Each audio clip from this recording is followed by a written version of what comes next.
Hola, quiero presentarme. Soy la nueva vicepresidenta de Catalunya Pleu d'Espanya, CPDE. Como sabrán muchos de ustedes, es una asociación apolítica y humanista. Principalmente lucha contra el supremacismo en Cataluña. Y bueno, lo primero que quiero decirles es que espero que estén todos bien. Darles ánimos también para poder llevar lo que nos queda. Y que seguro que de esta salimos. Seguro.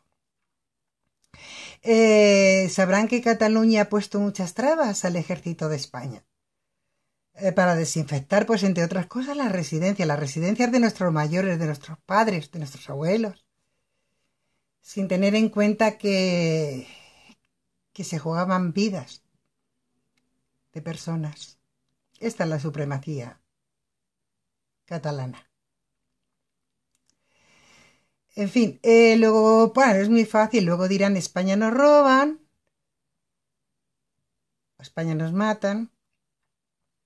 Ya saben, es muy fácil, eso es muy fácil.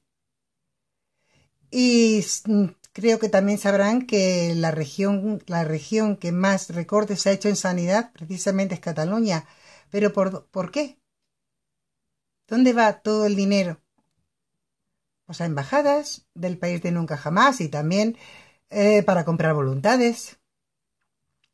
Bueno, hoy solamente quería presentarme para que me vayan conociendo y muchas gracias a todos y les deseo salud y fuerza.